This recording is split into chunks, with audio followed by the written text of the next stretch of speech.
No.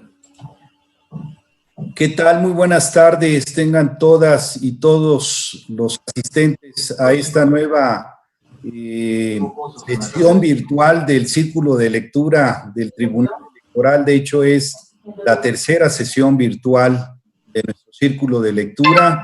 Y hoy vamos a comentar la obra Los Recuerdos del Porvenir de una afamada escritora mexicana que es nuestro invitado de honor para exponer esta magnífica obra. Es el historiador y académico David Miklos, quien estudió Relaciones Internacionales en la Universidad Iberoamericana y es profesor asociado de la división del CIDE, en donde se desempeña como director de la revista de Historia Internacional y es coordinador del Seminario de Historia y Ficción. David Miklos es escritor, editor y también autor de una docena de libros de narrativa. Actualmente es el coordinador dentro de la Escuela Judicial Electoral de un blog que se llama Axis, que les recomendamos que lo puedan consultar. De internet del Tribunal Electoral del Poder Judicial.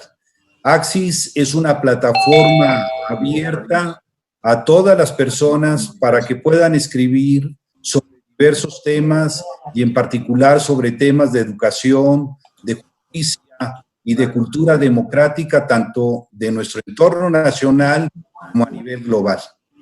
Así que bienvenido, David, y muchas gracias por tu participación.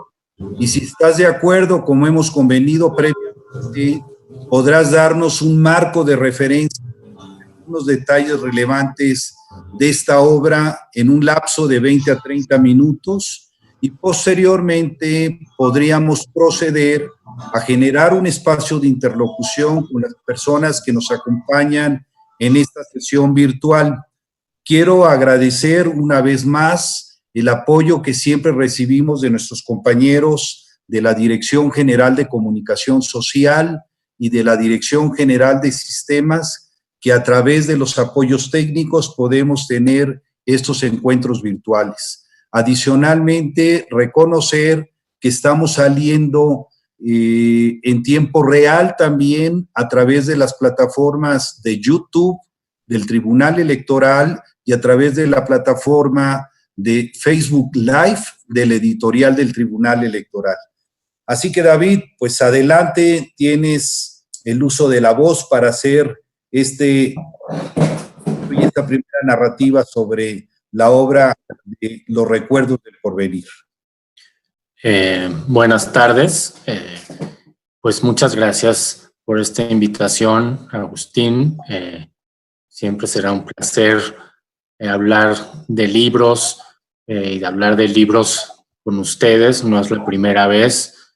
Y bueno, me complace mucho hablar de este libro de El Enagarro, Los Recuerdos del Porvenir, que tiene una historia muy peculiar.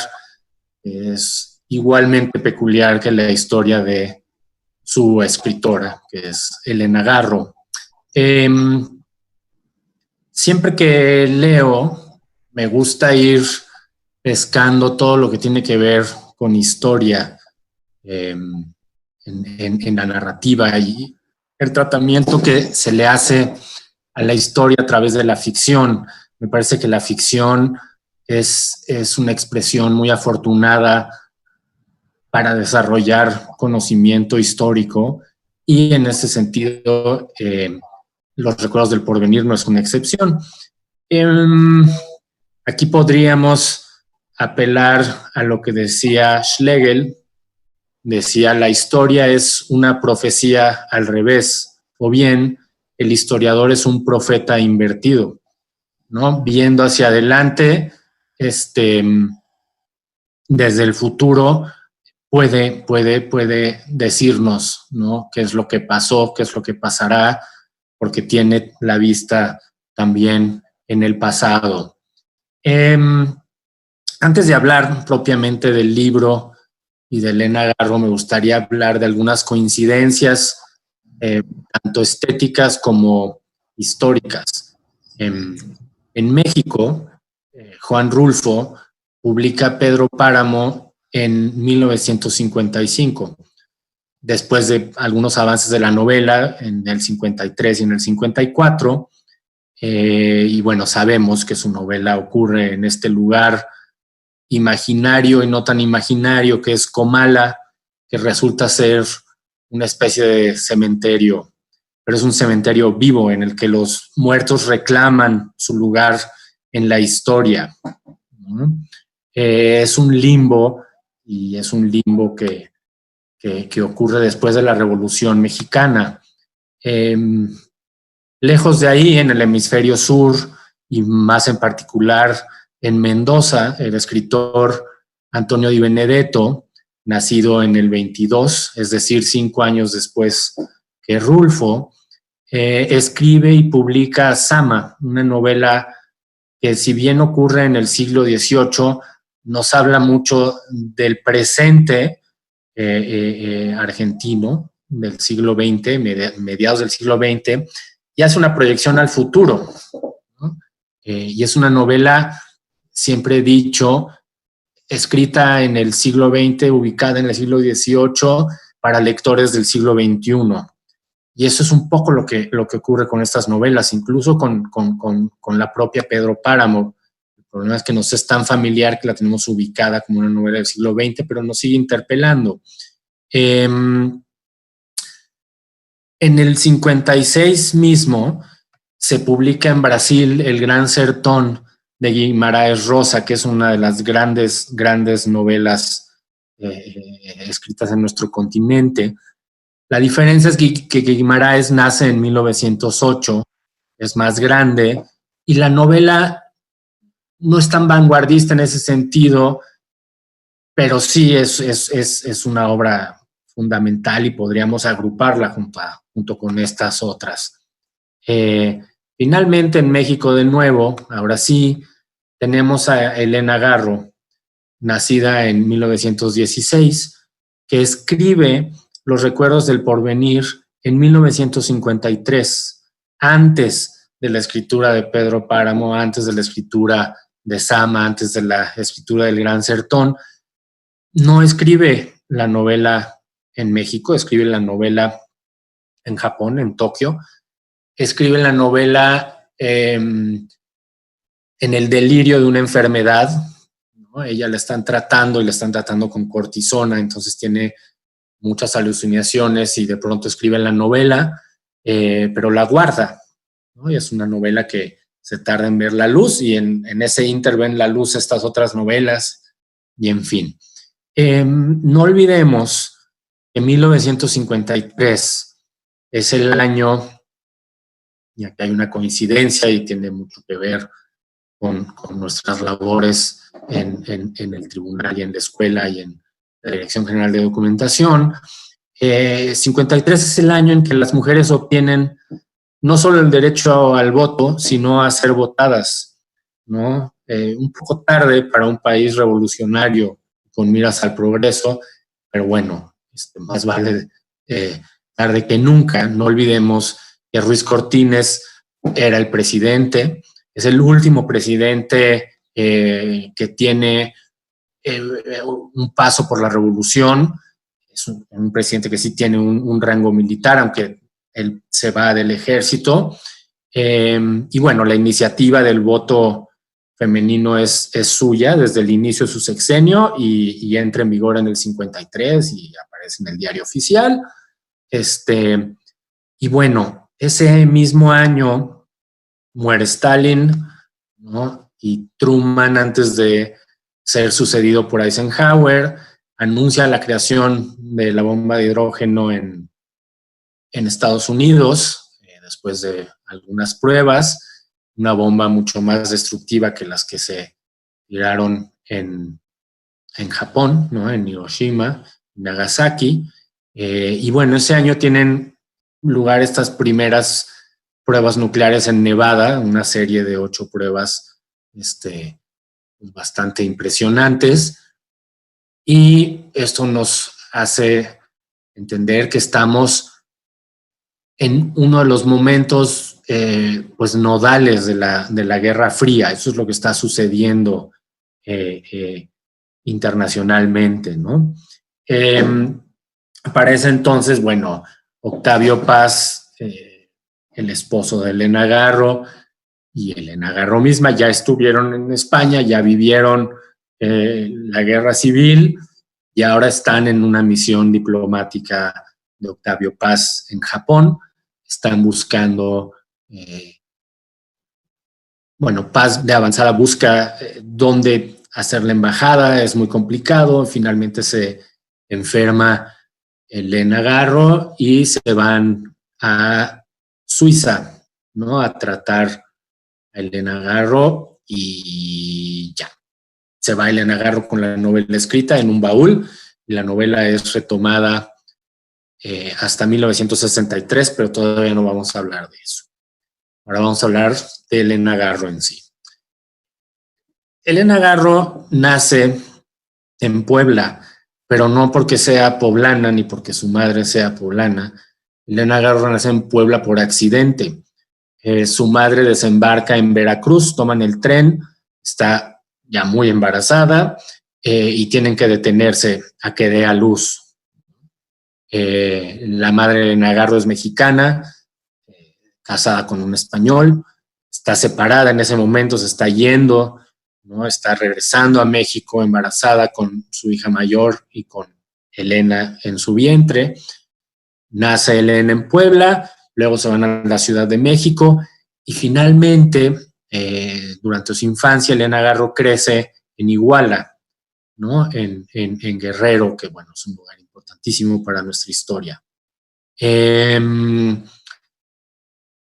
Elena Garro representa muy bien esto que ocurría después de la conquista y durante todo el proceso evangelizador en México, que es el estar Nepantla, ¿no? Que es este estar a medio camino entre un lugar y otro, o entre un estado del ser y otro, ¿no? Estos indios que eran bautizados, ¿no? Y que tenían sus tradiciones, pero eran iniciados en una religión, incluso los mismos misioneros que llegaban a esta nueva tierra, estaban situados en medio, ¿no? Y estar en medio es a veces estar en ninguna parte, y luego ese es el estado ideal para la escritura, y yo creo que en el caso de Elena Garro eso es muy evidente.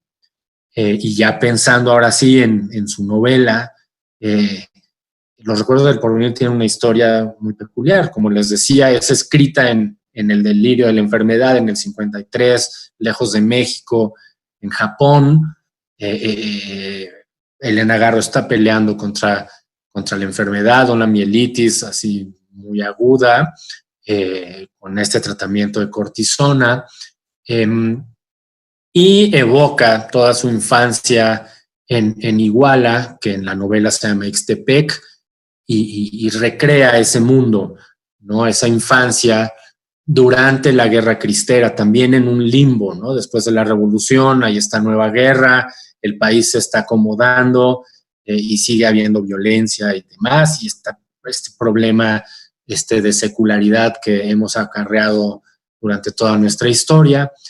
Y bueno, finalmente, ya en España, 10 años después,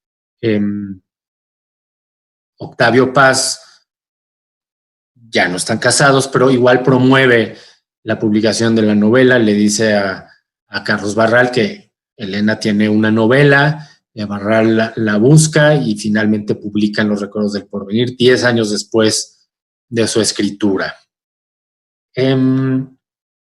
Los recuerdos del porvenir es una novela que ocurre en Ixtepec, en este lugar inventado pero basado en Iguala y en estos pueblos y ciudades aún pequeñas del sur de México, ¿no? Entre Oaxaca, Guerrero. Pero no solo ocurre ahí, sino que el pueblo mismo es el que se narra, pero no se narra como un lugar específico, sino como un espacio y un tiempo que son variables, ¿no? Y quizás esta es la gran aportación que nos da Elena Garro, mete toda esta teoría einsteiniana de la relatividad, ¿no? del tiempo y del espacio en su propia narrativa, y esto resulta muy efectivo. Aquí regresan las coincidencias con Rulfo y con Pedro Páramo. Si ustedes recuerdan, al final de Pedro Páramo leemos, y aquí cito: después de unos cuantos pasos cayó, suplicando por dentro, pero sin decir una sola palabra. Dio un golpe seco contra la tierra y se fue desmoronando como si fuera un montón de piedras. Ese es el final de Pedro Páramo. Y luego tenemos el inicio de Los Recuerdos del Porvenir, que dice: aquí estoy sentado sobre esta piedra aparente. Solo mi memoria sabe lo que encierra. Y ¡pum! Viene el estallido de la novela y vemos lo que encierra esa memoria, que es la memoria de Ixtepec.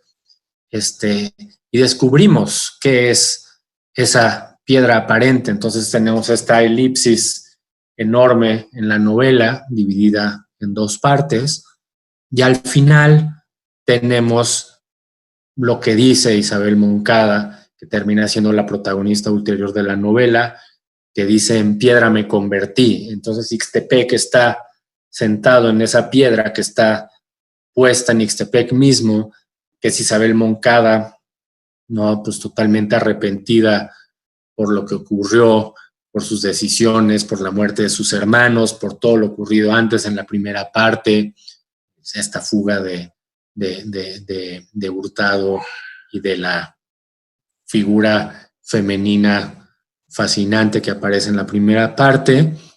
Y tiene, bueno, obviamente este vínculo muy cercano con Pedro Páramo.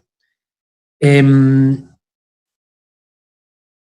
el lapso en el que se le ocurrió la novela y finalmente la escribió, Elena Garro estaba haciendo una investigación historiográfica sobre Felipe Ángeles. Y escribe una obra de teatro. Y en esa obra de teatro dice lo siguiente: pone a hablar a Felipe Ángeles y Felipe Ángeles dice esto: la historia, y aquí volvemos con la historia, como las matemáticas, es un acto de la imaginación. Y la imaginación es el poder del hombre para proyectar la verdad y salir de este mundo de sombras y actos incompletos. Ya sé que hablar aquí es el mayor de los delitos, aquí donde el terror ha reducido al hombre al balbuceo. Pero yo no renuncio a mi calidad de hombre, y el hombre es el lenguaje. Hay que hablar aunque nos cueste la vida. Hay que nombrar a los tiranos, sus llagas, sus crímenes, los muertos, a los desdichados, para rescatarlos de su desdicha. Al hombre se le rescata con la palabra.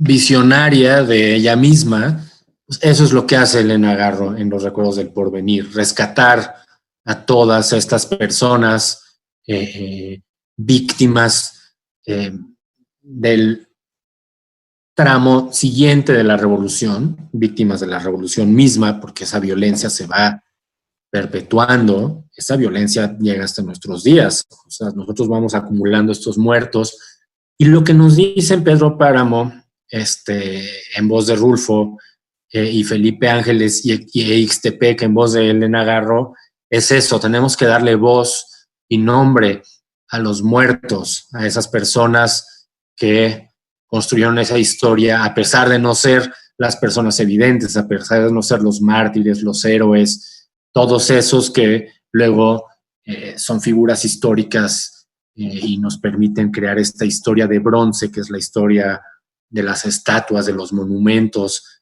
¿no? Cuando en realidad la historia también se hace con el día a día y se hace a pie. La historia de Elena Garro es muy turbulenta, muy trágica a ratos.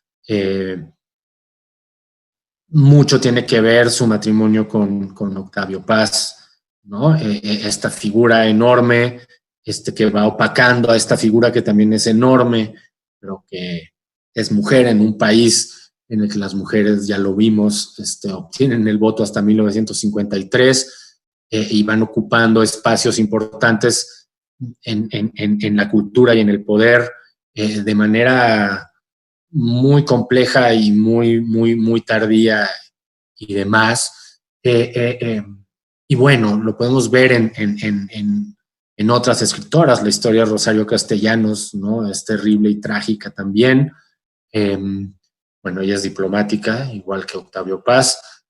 Muere en Jerusalén, esto ya lo saben porque lo vieron la semana anterior. Y bueno, siempre están, ¿no? De alguna manera subyugadas por estas figuras masculinas, ¿no? Y nos hemos tardado en sacarlas de ahí, ¿no? Y han ido saliendo de manera natural y de manera independiente. Bueno, y Elena Garro no es excepción. Ustedes saben que en el 68 fue acusada, quiso huir, en fin, estuvo en el ojo del gobierno y en el ojo público durante mucho tiempo. Es madre de Elena con H, esta hija que tuvo con Octavio Paz y que no tuvo una vida muy placentera, igual que pasó con los hijos de Carlos Fuentes, ¿no? Estos hijos de estas figuras monumentales que luego quedan supeditados a la megalomanía de sus padres. Y bueno, creo que esto resume un poco el contexto, la historia editorial de los Recuerdos del Porvenir, la historia de su escritura. Y bueno, faltará hablar del libro en sí. ¿Qué ocurre en los Recuerdos del Porvenir? Bueno, Ixtepec mismo se cuenta, ¿no? Cuenta cómo va moviéndose el lugar y cómo la historia pasa por sus calles, cómo es ocupada por la violencia, ¿no? Por este general Rosas, y cómo las familias de Ixtepec se ven sometidas a este paso de la violencia. Es una novela, no es coral porque la va narrando Ixtepec, pero sí se va posicionando, ¿no? Se va colocando en distintos lugares, en las distintas casas, en las distintas familias, y termina siendo un poco la historia de la familia Moncada y la gran tragedia de los Moncada ante el paso de la historia, con todas estas historias secundarias que ocurren alrededor de ellos, y con esta visión de la guerra cristera desde el sur, porque la guerra cristera no ocurre en el sur propiamente, ¿no? La guerra cristera ocurre en el altiplano, ¿no? En los altos de Jalisco, en fin, pero desde ahí se mira y desde ahí se padece también. Me gustaría leer algunos fragmentos que seleccioné, me parecen muy luminosos en la novela. Espérenme que la estoy prendiendo en el Kindle. Vamos a ver. Sin el tic-tac, la habitación y sus ocupantes entraron en un tiempo nuevo y melancólico, donde los gestos y las voces se movían en el pasado. Doña Ana, su marido, los jóvenes y Félix se convirtieron en recuerdos de sí mismos, sin futuro, perdidos en una luz amarilla e individual que los separaba de la realidad para volverlos solo personajes de la memoria. Así los veo ahora, cada uno inclinado sobre su círculo de luz, atareados en el olvido, fuera de sí mismos y de la pesadumbre que por las noches caía sobre mí cuando las casas cerraban sus persianas.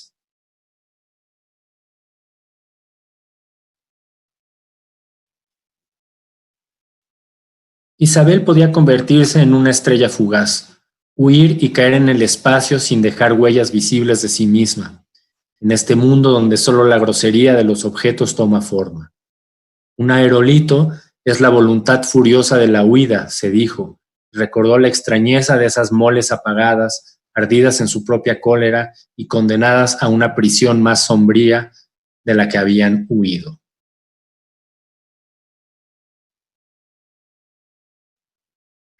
Algunos de esos días habían quedado aparte, señalados para siempre en la memoria, colgados de un aire especial. Luego el mundo se volvió opaco, perdió sus olores penetrantes, la luz se suavizó, los días se hicieron iguales y las gentes adquirieron estaturas enanas.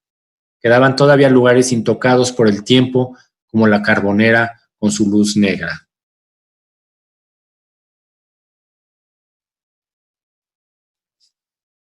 No entendía la opacidad de un mundo en cuyo cielo el único sol es el dinero. Tengo vocación de pobre, decía como excusa para su ruina progresiva. Los días del hombre le parecían de una brevedad insoportable para dedicarlos al esfuerzo del dinero. Él sabía que el porvenir era un retroceder veloz hacia la muerte y la muerte, el estado perfecto, el momento precioso en que el hombre recupera plenamente su otra memoria. Por eso olvidaba la memoria de el lunes haré tal cosa y miraba a los eficaces con asombro. Pero los inmortales parecían satisfechos en su error y a veces pensaba que solo él retrocedía a aquel encuentro asombroso. Durante unos segundos, la casa entera viajó por los cielos, se integró en la Vía Láctea y luego cayó sin ruido en el mismo punto en el que se encuentra ahora.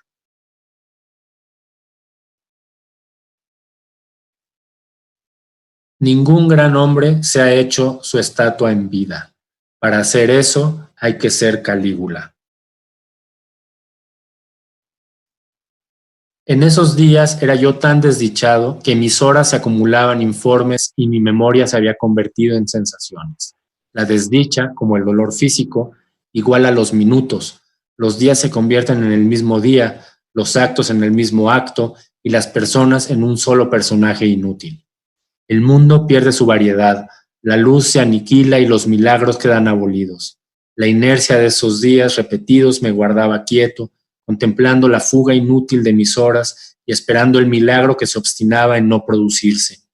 El porvenir era la repetición del pasado. Inmóvil, me dejaba devorar por la sed que roía mis esquinas. Para romper los días petrificados, solo me quedaba el espejismo ineficaz de la violencia y la crueldad.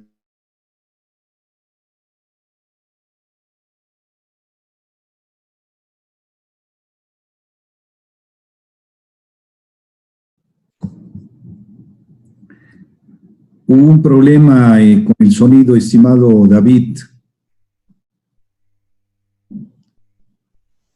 David, espero que me escuches. Se congeló tu imagen y ahí te perdimos.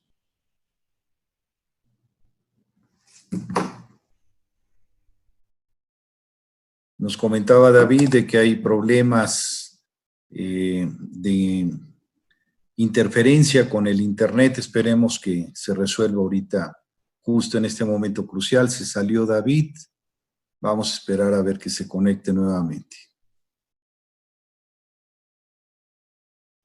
Déjenme le escribo.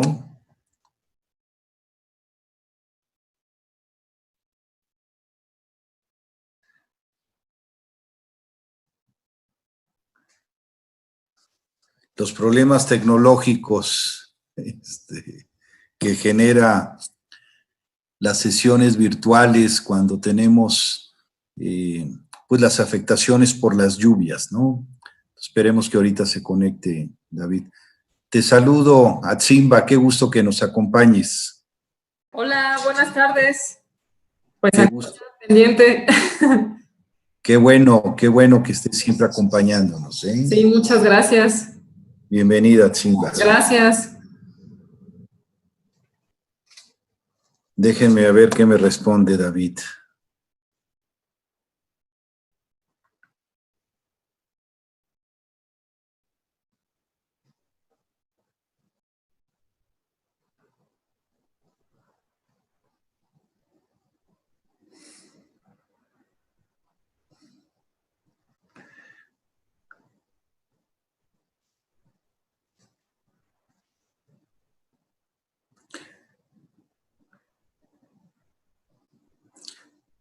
Dice que ya se conecta.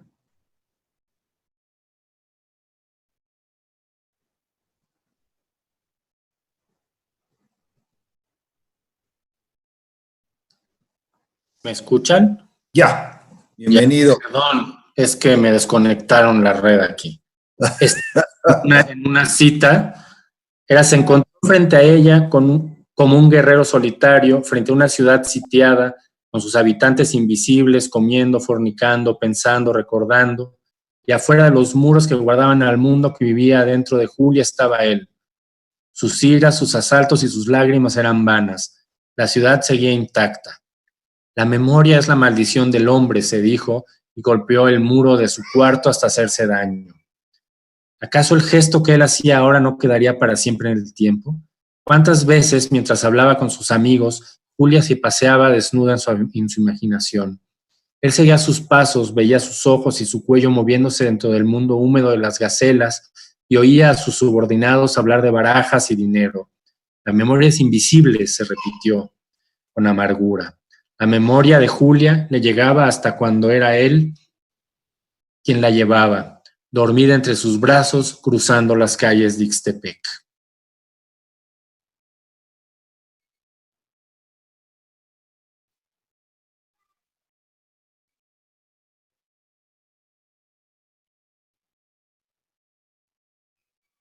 A ver, les voy a leer una última.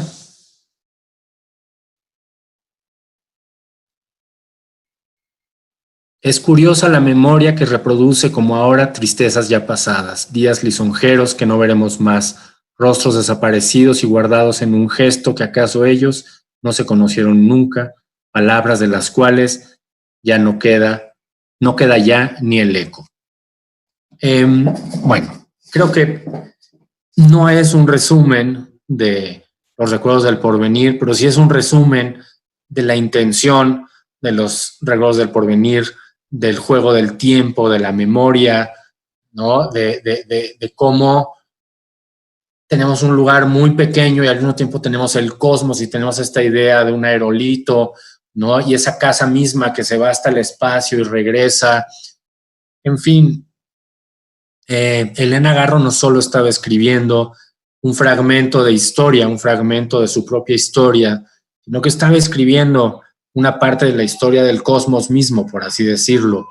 Y creo que esa es una gran aportación del libro, ¿no? Un libro en el que hace una reflexión así sobre el tiempo, sobre el espacio.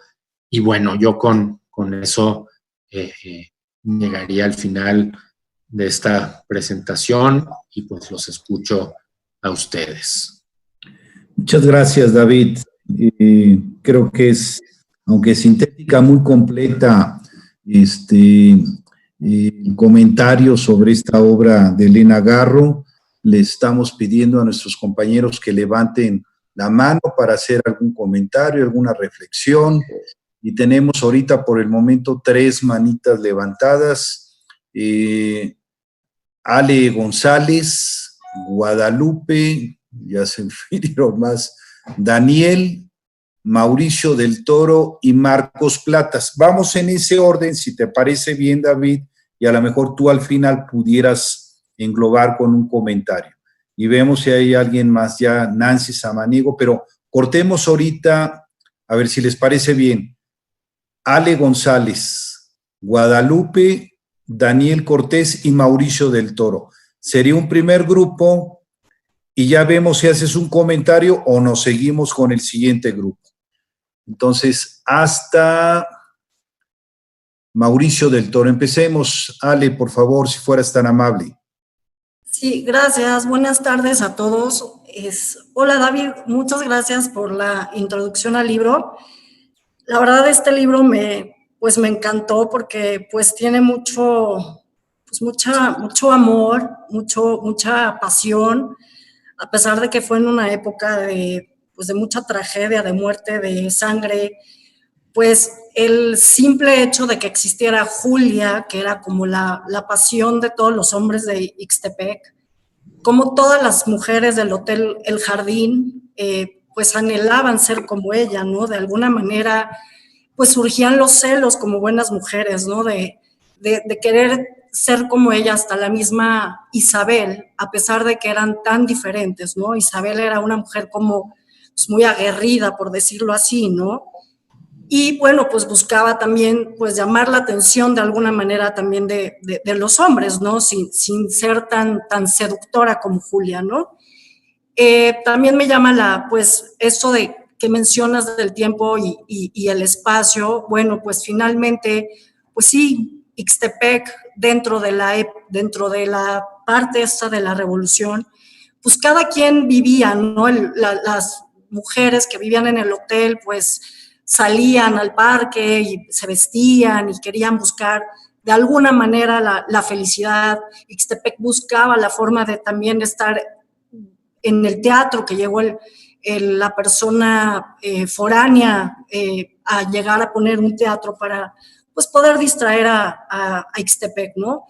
Pues también esta parte de todos buscando el porvenir, ¿no? El porvenir de alguna manera marca pues la melancolía, los recuerdos, atrapar de alguna manera el calendario, detener el tiempo y pues cada uno estar con esas vivencias buenas que tuvieron y pues malas también, de alguna manera pues todos aprendieron, ¿no? Y bueno, pues fue pues un libro pues para mí que marca esto, ¿no? El tiempo y el espacio, la memoria que pues de alguna manera se guarda en el corazón, ¿no? Sería toda mi intervención. Gracias.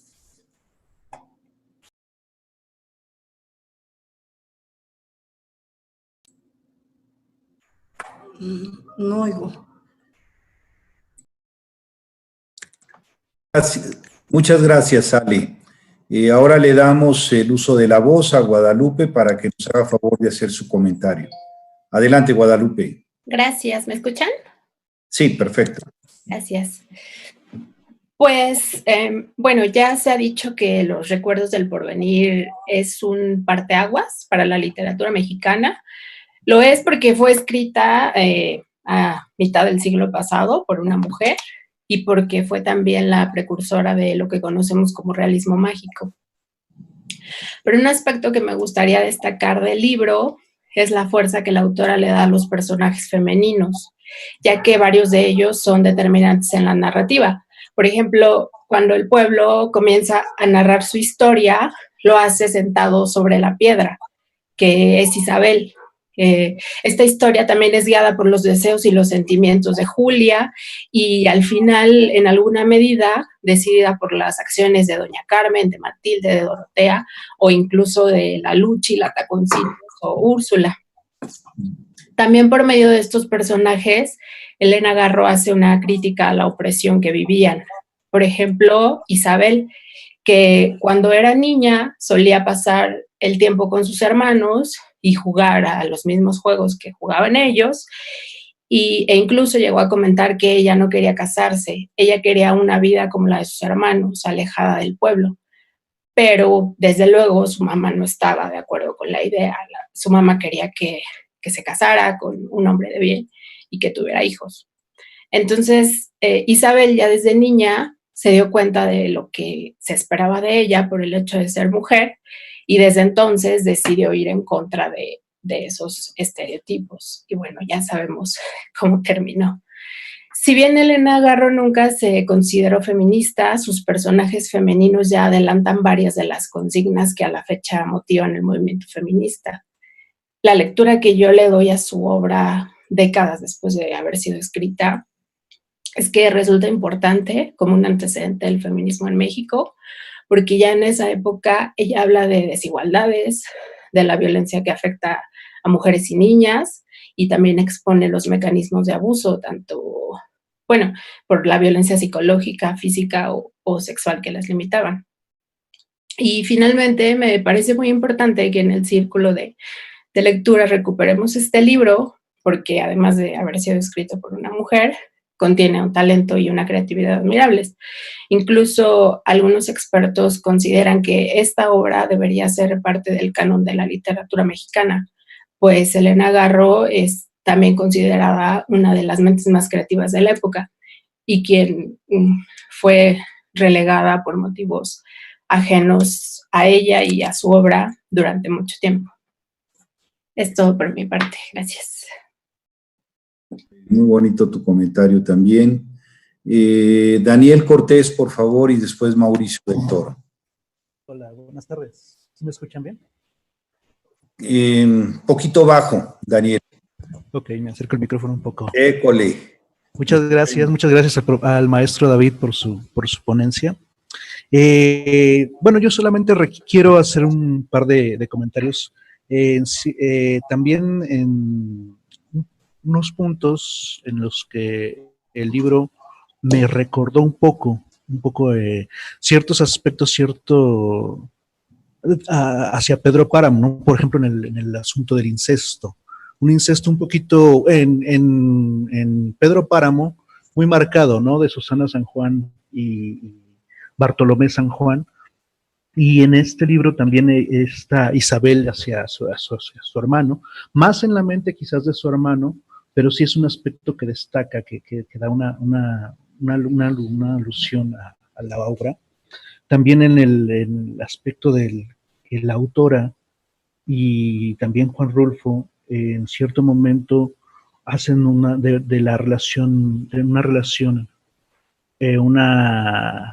especie de jaula, de obsesión, una prisión, quizás inclusive aludiendo la propia vida de la autora hacia su pareja en ese momento. El hecho de que el hombre pudiera tener el grado de obsesión hacia una mujer y la mujer indiferente, ¿no? La mujer, con Pedro Páramo, Susana San Juan, era completamente ajena a cualquier emoción hacia él.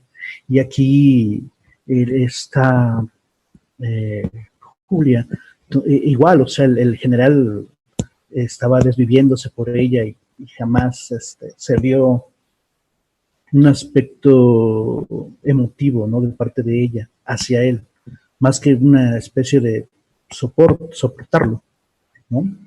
Y otro comentario que me agradó mucho del libro fue el manejo del tiempo como una especie de... La ciudad lo conoció ya todo lo está manejando y es como si lo estuviera viendo de nuevo, ¿no? Como si esa historia fuera una película para Ixtepec y estuviera simplemente viéndola por tercera vez, ¿no? En algún momento, por ejemplo, cito algún punto. Hubiera querido llevarlos a pasear por mi memoria. La ciudad lo está hablando, ¿no? Hubiera querido llevarlos a pasear por mi memoria, para que vieran a las generaciones de muerte. Nada quedaba de sus lágrimas y duelos. Extraviados en sí mismos, ignoraban que una vida no basta para descubrir los infinitos sabores de la menta, las luces de una noche o la multitud de calores de que están hechos los colores. O sea, ella ya conoce la historia, lo que va a pasar, lo que pasó, y de ahí probablemente el título, ¿no? En algún momento también el hecho de que tenga que usar una herramienta, en este caso el reloj lo marca mucho a lo largo de la historia, para que los mismos personajes y ella misma, quizás la ciudad, se dé cuenta de que está transcurriendo, ¿no? Los relojes marcaron los minutos con orden y la noche empezó a correr con su velocidad acostumbrada, como si fuera necesario una herramienta para que el tiempo pudiera seguir. Y básicamente ese sería mi comentario. La obra fue magnífica y una genial elección.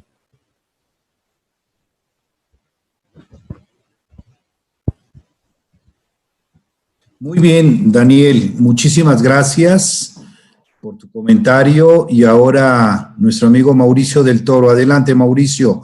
Tengo registrado también a Tzimba y a Felipe Jiménez. Ahorita yo les doy el orden de prelación. Hola, buenas tardes. Buenas tardes. ¿Me escuchan? Sí. Perfecto. Buenas tardes. Gracias, David, por los comentarios. Y bueno, yo nada más voy a hacer alguna relación, algo que a mí me gustó mucho en la novela. Ya han destacado varios, ¿no? Pero dos cuestiones que a mí me llamaron mucho la atención. La primera tiene que ver con la idea de la ilusión. Y dice, y voy a leer algún párrafo, dice: en su primera noche en Ixtepec, Felipe Hurtado había dicho a sus huéspedes: lo que falta aquí es la ilusión. Sus amigos no lo entendieron, pero sus palabras quedaron escritas en mi memoria con un humo incandescente que aparecía y desaparecía según mi estado de ánimo. La vida en aquellos días se empeñaba y nadie vivía sino a través del general y su querida. Habíamos renunciado a la ilusión. ¿Dónde quedaba mi cielo siempre cambiante en sus colores y sus nubes? ¿Dónde el esplendor del valle amarillo como un topacio? Nadie se preocupaba de mirar al sol que caía envuelto en llamaradas naranjas detrás de los montes azules. Se hablaba del calor como de una maldición y se olvidaba que la belleza del aire incendiado proyectaba los rostros y los árboles humeantes en un espejo purísimo y profundo. Ignoraban las jóvenes que el reflejo de sus ojos era el mismo que el de la luz inmóvil de agosto. En cambio, yo me veía como joya. Las piedras adquirían volúmenes y formas diferentes y una sola me hubiera empobrecido tan solo moverse de lugar. Las esquinas se volvían de plata y oro. Los contrafuertes de las casas se abultaban en el aire de la tarde y se afilaban hasta volverse irreales en la luz del amanecer. Los árboles cambiaban de forma, los pasos de los hombres sacaban sonidos de las piedras y las calles se llenaban de tambores. ¿Y qué decir de la iglesia? El atrio crecía y sus muros no pisaban tierra. La sirena de la veleta apuntaba con su cola de plata hacia el mar, nostálgica del agua. Un canto de chicharras inundaba el valle, se levantaba de las bardas, aparecía cerca de las fuentes inmóviles. Las chicharras eran las únicas que agradecían al sol que llegara a mitad del cielo. Esa es una narración que a mí me parece muy bella en cuanto a la idea de lo que era el teatro, en la ilusión, y que después se va a proyectar en el teatro que hace Hurtado y cómo esto lleva en algún momento a un momento de gran alegría en el pueblo, de gran expectativa, y que al final llevará, bueno, a la huida de los amantes, ¿no? En este momento en que se detiene el tiempo. Y ahí creo que la ilusión llega a su momento más cumbre. Y ahora, y muy brevemente, perdón, quizá por el tiempo nada más, voy a hacer la alusión a otro tema que me pareció también tratado muy bello, que es el tema de las razones que explican el movimiento, la tensión entre el Estado y la Iglesia. Y dice: en aquellos días empezaba una nueva calamidad política. Las relaciones entre el gobierno y la Iglesia se habían vuelto tirantes. Había intereses encontrados y las dos facciones en el poder se disponían a lanzarse en una lucha que ofrecía la ventaja de distraer al pueblo del único punto que había que oscurecer: la repartición de las tierras. Los periódicos hablaban de la fe cristiana y los derechos revolucionarios. Entre los porfiristas católicos y los revolucionarios ateos preparaban la tumba del agrarismo. Hacía menos de 10 años que las dos facciones habían acordado los asesinatos de Emiliano Zapata, de Francisco Villa y de Felipe Ángeles, y el recuerdo de los jefes revolucionarios estaba fresco en la memoria de los indios. La Iglesia y el gobierno fabricaban una causa para quemar a los campesinos descontentos: la persecución religiosa. Bueno, esto a mí me parece que es una parte bien simbólica de cómo ella, la autora, plantea el conflicto religioso y cómo lo vive el pueblo. Y después cómo viene la defensa de la Iglesia, en una defensa que no es la defensa propiamente de una cuestión como en ocasiones se explica la Guerra Cristera, que obviamente es muy compleja y que seguramente David conoce muy bien, y también su maestro, también Meyer, sobre estos temas, pero dice así esta parte que a mí también me parece muy simbólica a partir del sujeto pueblo que nos está hablando. Siguieron unos días callados y luego volvieron los motines inútiles y sangrientos. Me invadió un rumor colérico. Yo ya no era el mismo. Con la iglesia cerrada y sus rejas vigiladas por soldados que jugaban en cuclillas a la baraja, me preguntaba de dónde vendrían aquellas gentes capaces de actos semejantes. En mi larga vida nunca me había visto privado de bautizos, de bodas, de responsos, de rosarios. Mis esquinas y mis cielos quedaron sin campanas, se abolieron las fiestas y las horas y retrocedí a un tiempo desconocido. Me sentí extraño, sin domingos y sin días de semana. Una ola de ira inundó mis calles y mis cielos vacíos. Esa ola que no se ve y que de pronto avanza, derriba puentes, muros, quita vidas y hace generales. Y ahí, a partir de ahí, bueno, también se desarrolla esta otra parte de la trama que pues culmina con la muerte, el fusilamiento de los cristeros, ¿no? De los hermanos de Isabel, y con la propia transmutación de Isabel. Entonces a mí me parecen estos dos aspectos que hablan desde el pueblo, de la emoción, de una emoción muy humana que sin duda nos hace ver qué pasa ahora con la ilusión de las cosas, que vemos todo pandemia, y qué pasa con los atardeceres, o qué pasa cuando trabajamos demasiado y no vemos lo que está enfrente de nosotros, o qué pasa con las verdaderas razones de los movimientos sociales y cómo los grupos diferentes élites del poder pues los retoman a su modo y generan este espíritu de las ciudades, o digamos, hiere este espíritu colectivo de las ciudades abandonándolas, ¿no? Esa sería mi participación. Gracias a todos y a todas. Muchas gracias, Mauricio. Ahora, a ver, no sé, David, ¿quieres que hagamos un corte o nos seguimos? Tengo todavía 1, 2, 3, 4, 5 personas. Es Alfonso Mostalac, Marcos Platas, Nancy Samaniego, Atzin Valejos, Felipe Jiménez. ¿Quieres hacer un comentario aquí o nos seguimos? Sí, hago un comentario breve, una puntualización. Bueno, gracias por los comentarios, me parecen muy buenos. Y quiero tomar algo que dijo Guadalupe. Es cierto que se inscribió o se trató de inscribir la novela de Garro en el llamado realismo mágico. Lo mismo pasó con Pedro Páramo. Sin embargo, ese rubro de realismo mágico, que fue creado un poco antes, fue creado a mediados de los años 20, luego fue utilizado comercialmente por Carmen Balcells cuando crean el boom latinoamericano con García Márquez, con Vargas Llosa, con Cabrera Infante y demás. Y a mí no me gusta la acepción realismo mágico porque busca hablar de una literatura subalterna, por así decirlo, la literatura tropical, ¿no? La literatura exótica. Cuando si hacemos un ejercicio de historia literaria, el realismo mágico ya existía en el gótico, ¿no? El gótico, ¿qué es el gótico, no? O sea, es la realidad invadida por lo supernatural, ¿no?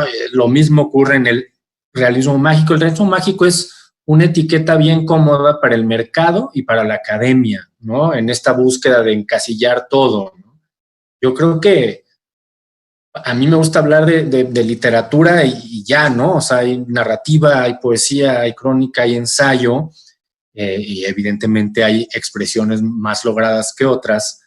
Si acaso yo me atrevería a hablar de un realismo aumentado, por así decirlo, que es un realismo que no se contenta con nada más decir lo que ocurre en el cotidiano dentro de sus límites de realidad, sino que da cabida a la imaginación, ¿no? A lo onírico, a esas reflexiones que luego se vuelven materialmente sólidas, ¿no? Que es lo que pasa en Pedro Páramo, lo que pasa en Los Recuerdos del Porvenir, ocurre en Sama de Di Benedetto, que les hablaba al principio. Yo sí creo que hay que limpiar, ¿no? a estas novelas de eso, porque es algo un poco, no es algo un poco, es algo impuesto, ¿no? Para vender incluso, ¿no? Y no me parece justo con estas obras, sobre todo porque además son obras anteriores, ¿no? Son muy anteriores a 100 años de soledad, ¿no? Que es la obra que termina de consolidar ese término.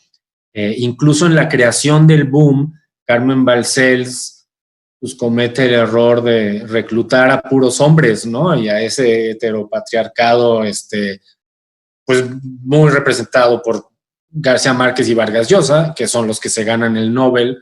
Fuentes no, Fuentes siempre queda ahí, pero también, o sea, entra en esa historia. Y luego se van quitando de encima, ¿no? A José Donoso, a Cabrera Infante. De pronto se dan cuenta que hay que meter mujeres, ¿no? Y lejos de pensar en Elena Garro, quizás hasta le habló, o sea, uno no sabe, hay que ver esas historias. Meten a Isabel Allende, ¿no? Un poco con calzador, porque además generacionalmente no tenía que ver y bueno, y buscan hacer una tradición que para mí no existe. Para mí, como les decía, el realismo mágico siempre ha estado ahí y ahora lo vemos, o sea, muchísima en la literatura que se hace en América Latina, ¿no? Es bien gótica, ¿no? Porque nos la pasamos hablando con los fantasmas. En Estados Unidos también hay una novela fenomenal de George Saunders, que es muy reciente, que se llama Lincoln at the Bardo, que es Lincoln yendo a visitar a un hijo que se le muere, ¿no? Y están todos los muertos en el cementerio que no pueden salir y van contando sus historias, recién van llegando al cementerio, o sea, Pedro Páramo, pues, ¿no? Y ahí está, ¿no? Y bueno, yo nada más quería decir eso y bueno, sigamos escuchando. Guadalupe. 2 segundos nada más. Sí, yo nada más lo retomé porque justamente se comenta, bueno, ella se supone que al final de su carrera, algunos de los biógrafos, se desmarca del adjetivo, incluso también dicen que García Márquez se desmarca. Yo nada más lo retomé porque muchos lo consideran importante porque podía haber sido una de las primeras mujeres consideradas dentro de ese género. Claro, o sea, pero vuelvo a lo mismo, es como un asunto comercial. Sí, claro. Vamos con lo gótico, pues ¿por qué no Mary Shelley con Frankenstein, no? Así tenemos el mismo libro, Sí. de Rafael. Sí. Sí, ya es todo. Gracias. Muy bien, muchas gracias. Alfonso Mostalak, por favor. Muchas gracias, licenciado Millán. Buenas tardes a todos y todas. Pues yo rápidamente nada más una reflexión para invitar a los nuevos lectores quizá que nos acompañan en este círculo de lectura, una reflexión para invitarlos a leer esta obra, este tipo de obras, ¿no? Yo confieso que en el momento en el que la leí la primera vez, pues la verdad no me encantó tampoco el libro porque siento que no fue el tiempo correcto cuando lo leí, ¿no? Y vuelvo y uso esta palabra tiempo porque la usan constantemente en el libro, o sea, es una palabra tan mágica, tan constantemente recordada, que lo hace tan actual el libro, viendo el contexto que nos platicó David Miklos, en el que se escribió la obra. Pareciera que la autora literalmente viajó en el tiempo, vio cómo estaba todo, se regresó y en algún momento nos regaló esta obra tan maravillosamente escrita. El uso del lenguaje, de verdad que una vez más nos coloca en la mente imágenes de superproducciones de Hollywood. O sea, el uso del lenguaje va construyendo imágenes, colores, incluso olores. O sea, nos deja ver el sitio donde se está, no sé si mi imaginación es muy grande, pero nos deja ver el sitio donde se está llevando a cabo un pueblo que es de aquella época, de mediados del siglo pasado, pero que pudiera ser o sea, es una época sin tiempo que puede ser leída en cualquier momento, una historia que quizá a las nuevas generaciones les gustaría imaginar como viajeros en el tiempo,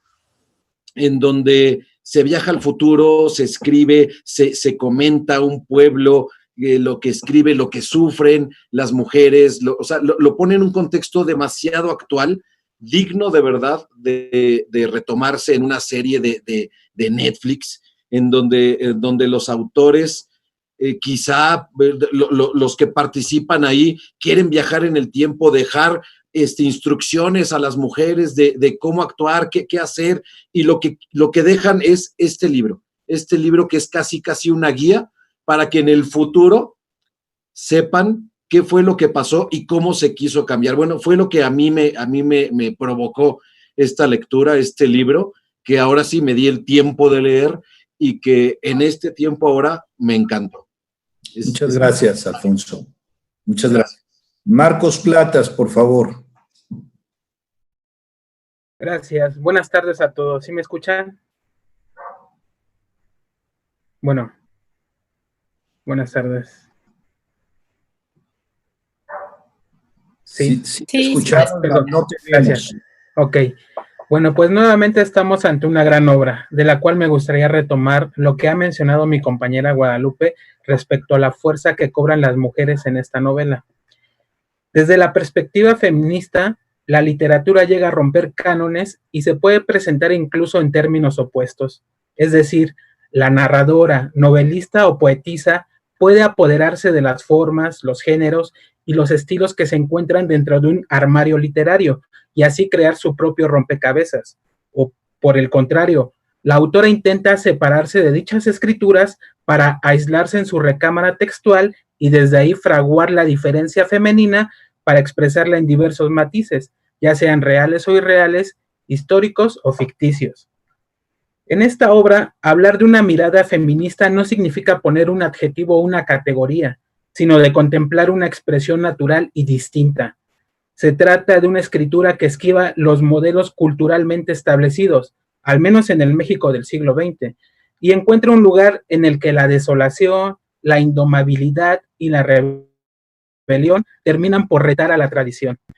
A mí me queda claro que Elena Garro lleva hasta la cumbre a la figura femenina, cuando propone que la historia de México puede pasar a segundo plano ante personajes como Julia, que no solo ha deslumbrado a un pueblo, sino principalmente al general Francisco Rosas, protagonista de la novela, de quien se piensa lo siguiente, cito: antes de Julia, su vida era una noche alta por la que él iba a caballo cruzando la sierra de Chihuahua. Era el tiempo de la revolución, pero él no buscaba lo que buscaban sus compañeros villistas, sino la nostalgia de algo ardiente y perfecto en que perderse. Quería escapar de la noche de la sierra, en donde solo le quedaba el consuelo de mirar las estrellas. Traicionó a Villa, se pasó con Carranza y sus noches siguieron iguales. Tampoco era el poder lo que buscaba. El día de su encuentro con Julia, tuvo la impresión de tocar una estrella del cielo de la sierra. Entonces, es un hecho que las mujeres perciben estímulos diferentes de los hombres, porque están preparadas naturalmente para hacerlo, y porque su percepción del mundo se vincula con aquellos valores que las distinguen. Encuentran significados existenciales y los convierten en señales que destacan de todas aquellas que también son perceptibles. Eso es a lo que muchos le llaman el sexto sentido, el cual se percibe a través de la letra femenina, y en esta novela se ve reflejada en una paradoja. Por una parte, la obra se apega a la tradición al plasmar una serie de recursos narrativos que son fundamentales en la literatura de habla hispana. Cito: las piedras adquirían volúmenes y formas diferentes, y una sola me hubiera empobrecido con solo moverse del lugar. Las esquinas se volvían de plata y oro. Los contrafuertes de las casas se abultaban en el aire de la tarde y se afilaban hasta volverse irreales en la luz del amanecer. Pero también, por otra parte, esta obra de Elena Garro irrumpe estas convenciones y las transforma, poniéndolas al servicio de la intimidad femenina. Cito: a veces, en la tarde, paseaban a caballo, Rosa y Rafaela en sus monturas grises, Julia en su alazán, las tres riendo, con los pechos sueltos como pájaros, sus dijes de oro, sus espuelas de plata y un fuete en la mano que les servía para tirar de un golpe los sombreros de los hombres que no se descubrían a su paso. Sus amantes las seguían. Ixtepec, fascinado, las veía pasar mientras ellas nos miraban desde lo alto de sus ojos y se alejaban meciéndose en el polvo, al compás de las ancas de sus caballos. Con estas citas y este comentario es para mí plantear dos vertientes que evidencian tanto el respeto como la ruptura de la obra con la tradición literaria. Es un estilo que adoptó Elena Garro para crear este libro. Y bueno, esa sería mi participación. Muchas gracias.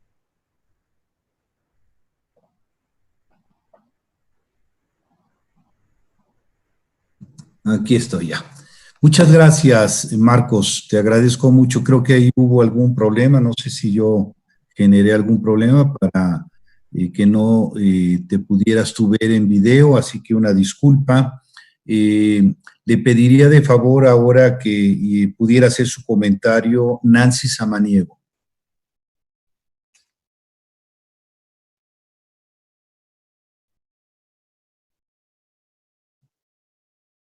Nancy. ¿Está disponible? Aquí está. Hola. Sí, ya. Adelante. Buenas tardes. Súper breve.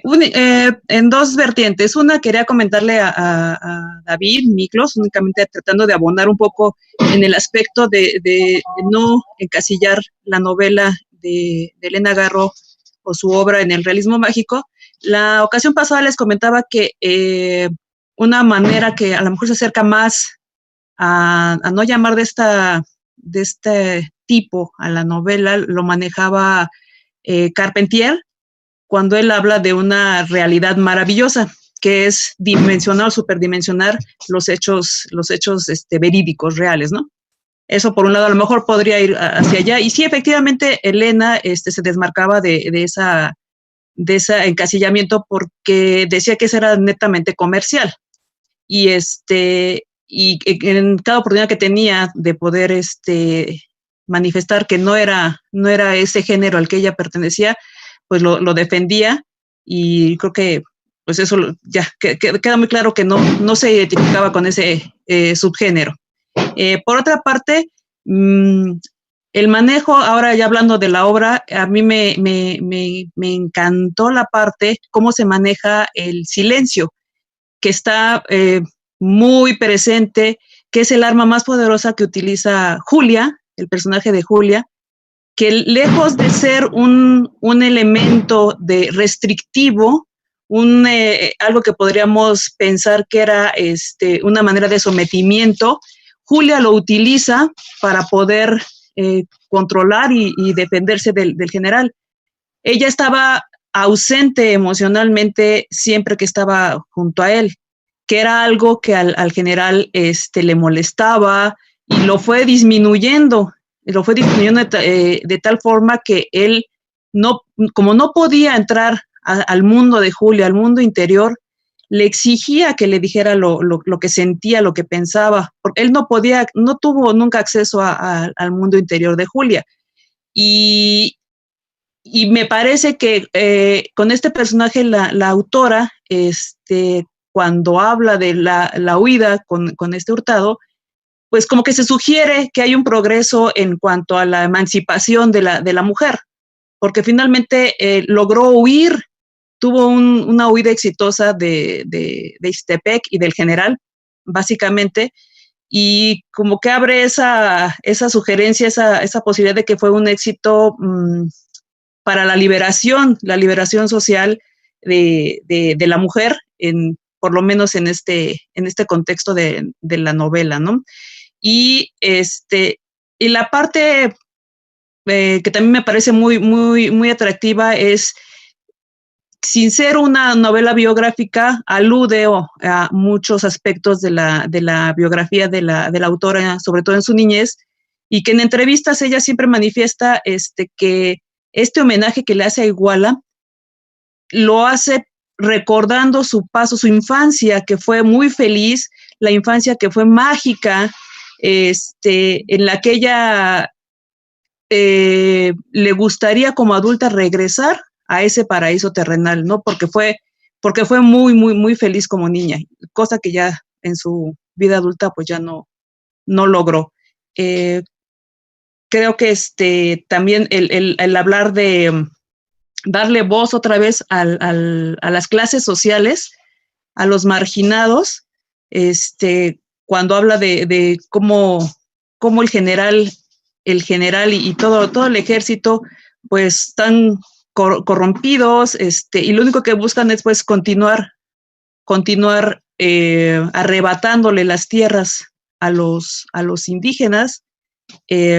Me parece una forma de Elena de poder denunciar pues los agravios que sufrían toda esta comunidad, y que seguían sufriendo aún después de que había terminado la revolución, a nombre de una guerra cristera, ¿no? Que los perseguía, no nada más por el aspecto religioso, sino por tener un pretexto más para poder arrebatarles la tierra. Este sería mi comentario. Gracias.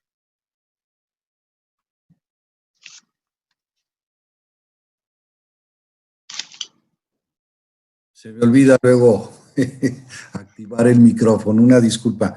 Muchas gracias, Nancy. Ahora le cedemos el uso de la voz a nuestra amiga, la defensora Atzimba Lejos. Adelante, Atzimba. Muchas gracias. Pues ya realmente han hecho mis compañeros precisiones muy importantes sobre cómo la obra da esta visión de lo que acaba de comentar Nancy, a los grupos vulnerables. David, Guadalupe y Marcos señalan sobre el tema del feminismo, que me parece muy importante retomarlo, y Nancy mete un poquito el tema indígena, que creo que es un tema que siempre se tiene que, bueno, que esta novela permite analizar y darle voz a estos grupos.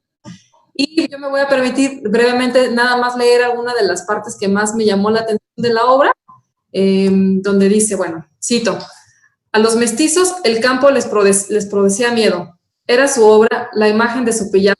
Habían establecido la violencia y se sentían en una tierra hostil, rodeados de fantasmas. El orden de terror establecido por ellos los había empobrecido.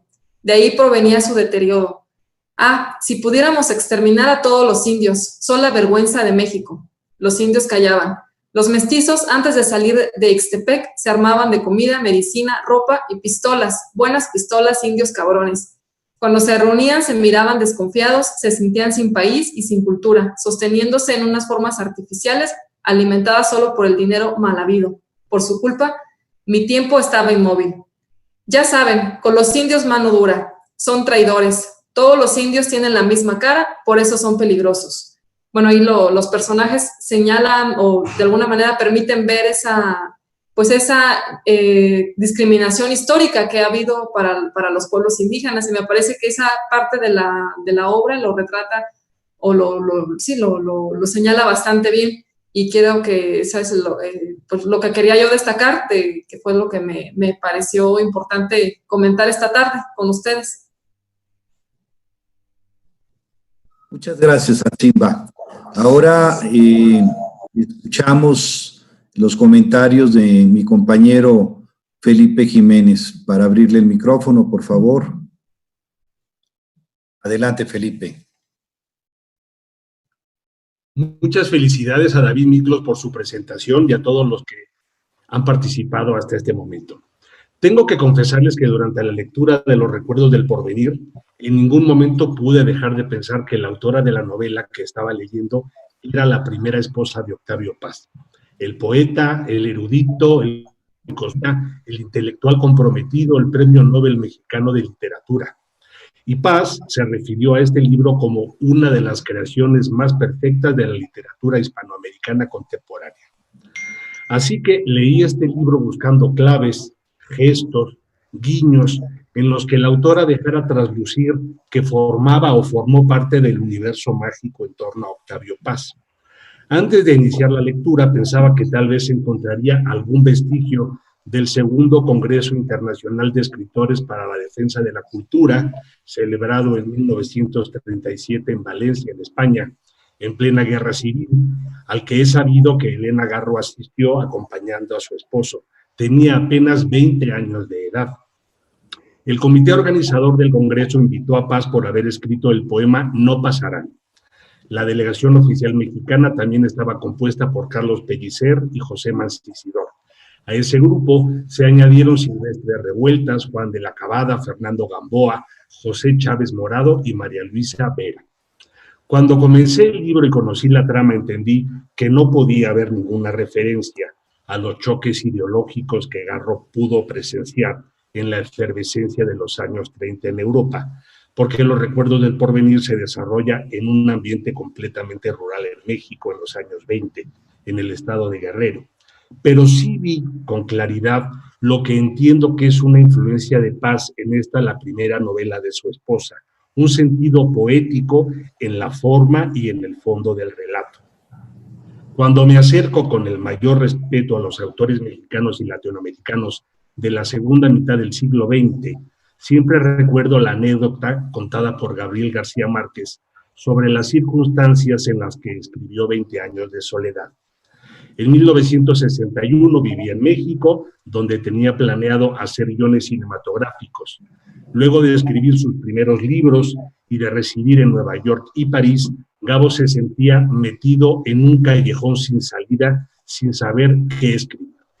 Dice García Márquez, cito, en esa estaba cuando Álvaro Mutis subió a grandes zancadas los 7 pisos de mi casa con un paquete de libros, separó del montón el más pequeño y corto y me dijo, muerto de risa, lea esa vaina, carajo, para que aprenda. Era Pedro Páramo, el libro del que hablaba David en su intervención. Aquella noche, dice García Márquez, no pude dormir mientras no terminé la segunda lectura. Nunca desde la noche tremenda en que leí La Metamorfosis de Kafka en una lúgubre pensión de estudiantes de Bogotá, casi 10 años atrás, había sufrido una conmoción semejante. Tras Pedro Páramo, Gabo leyó El Llano en Llamas, una recopilación de cuentos de Juan Rulfo. El impacto de ambos títulos fue tan grande que el resto de aquel año, 1961, no pudo leer a otro autor porque todos le parecieron menores. Yo noto un hilo conductor entre Pedro Páramo, que apareció en 1955, y Los Recuerdos del Porvenir, publicada en 1963, pero que David nos explicaba que fue escrita por la autora en Japón 10 años antes. Y es, en mi opinión personal, el famoso realismo mágico o el realismo aumentado, como dice David, o también la realidad maravillosa, como indica Nancy, y que es algo que parecía rondar en el ambiente que rodeaba el trabajo de los escritores mexicanos. Aunque Garro al final de su carrera, como nos decía Guadalupe, se desmarca del género. ¿Y qué era? Pues simplemente que las historias que cuentan no tienen que ser verosímiles para que sean ciertas, que en la trama hay un componente mágico, inexplicable y lógico que encierra una especie de belleza conceptual. Los Recuerdos del Porvenir tiene una estructura muy bien planteada que hace fácil su lectura. A veces es el propio pueblo de Ixtepec el narrador de la historia, otras veces escuchamos a un narrador anónimo. La trama, en mi opinión, tiene 3 momentos cumbres, 3 momentos culminantes, lo suficientemente espaciados entre sí para que no decaiga el interés. El primero es el final que tienen los personajes de Felipe Hurtado y Julia Andrade. El segundo, el final de la fiesta en casa de Ana Moncada. El tercero son varios momentos en realidad, las condenas a los prisioneros, los fusilamientos, la suerte que corrió Nicolás Moncada y el final que tuvo su hermana Isabel. En el primero de momentos, en el final que tienen los personajes de Felipe Hurtado y Ana Julia Andrade, yo veo la misma trama, aunque con un final completamente distinto, que plantea Gabriel García Márquez en su famosa Crónica de una muerte anunciada, novela publicada en 1981, es decir, 18 años después de la aparición del relato de Elena Garro. Esa trama comienza con el relato de Elena Garro de la siguiente manera.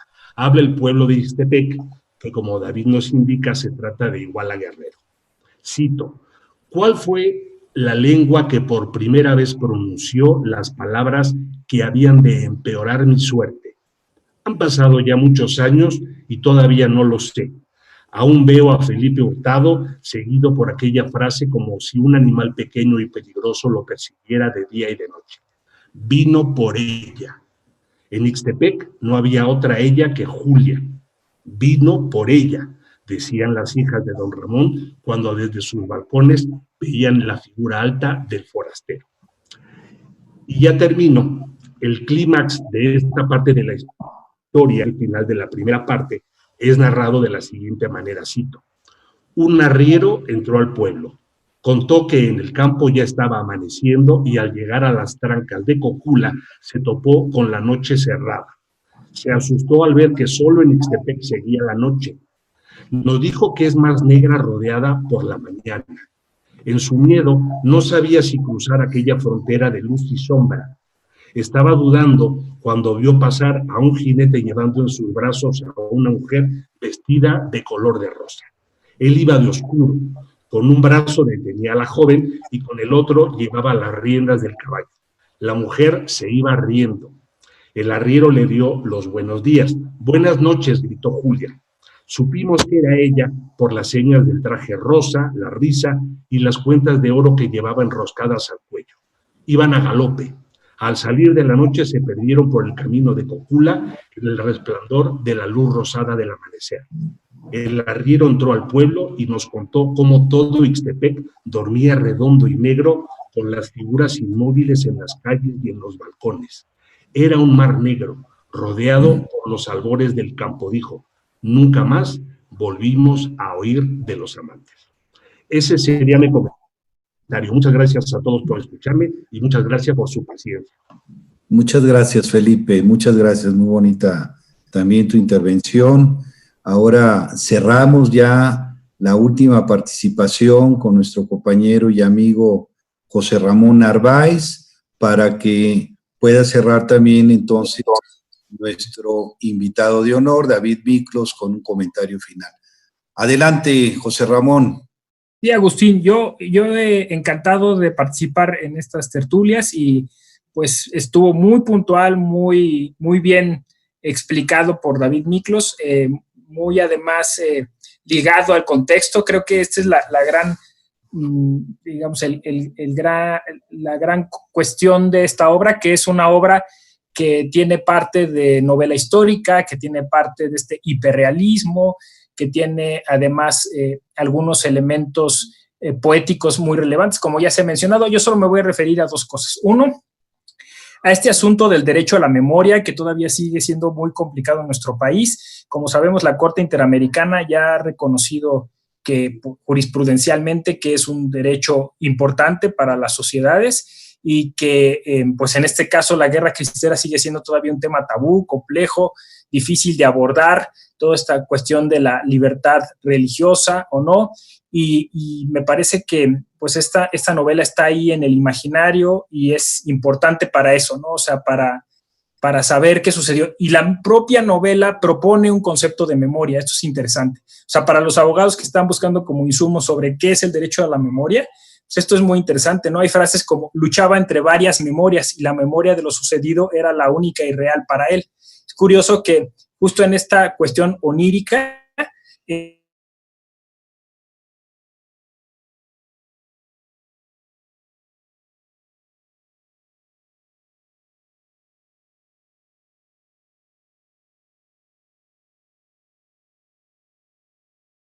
fan incluso de la verdad procesal versus la verdad ontológica, pues es una cuestión interesante desde la obra de Garro y quizás se podría hacer un análisis hermenéutico jurídico desde esa visión. Hay otra frase matadora en este sentido. Él sabía que el porvenir era un retroceder veloz hacia la muerte y la muerte el estado perfecto, el momento precioso en que el hombre recupera plenamente su otra memoria.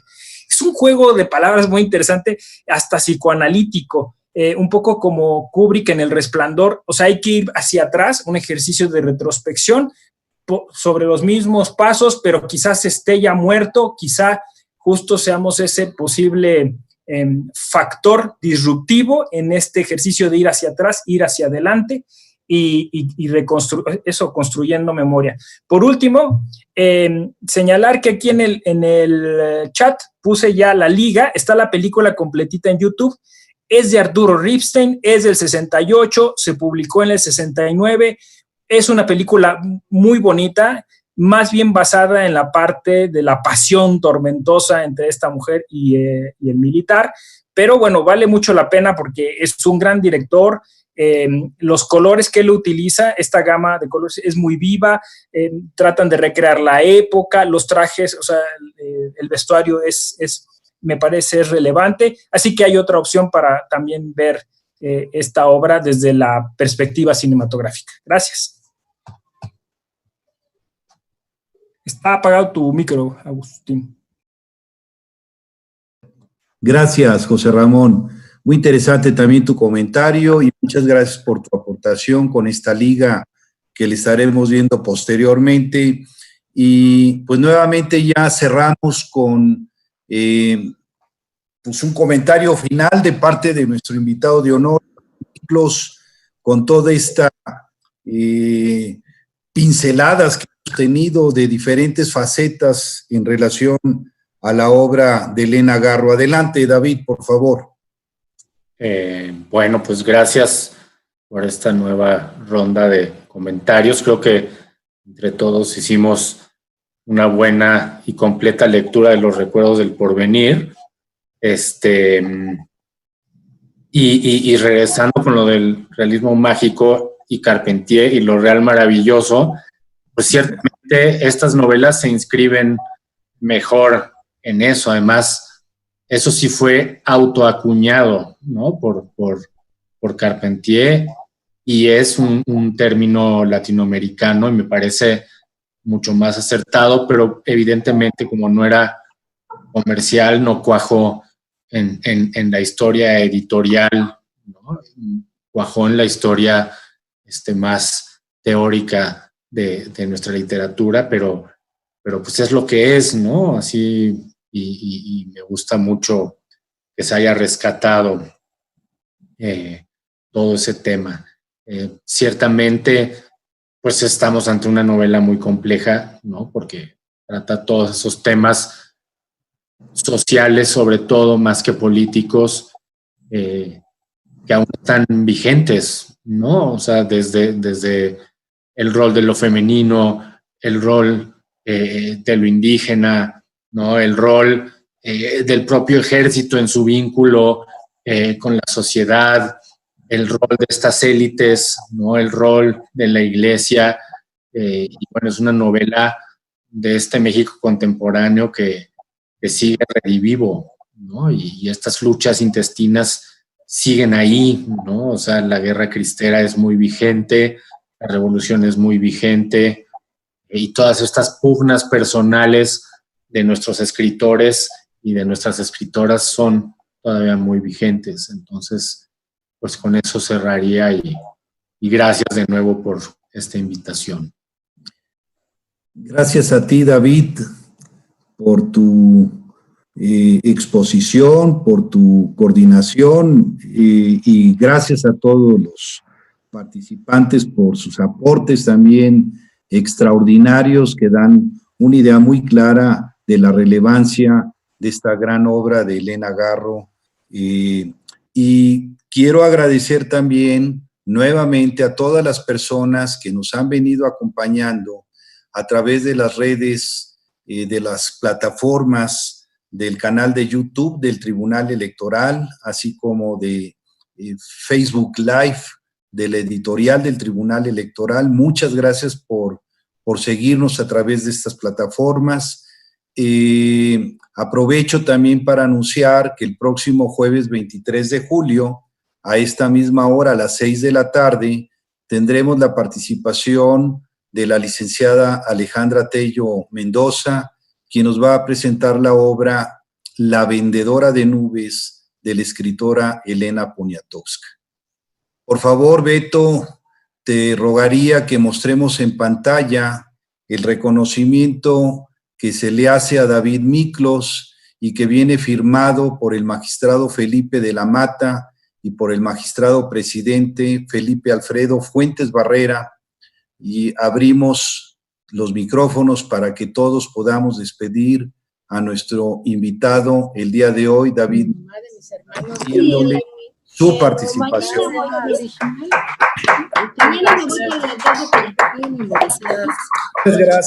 Muchas gracias. Cuídense todos y nos vemos la próxima semana.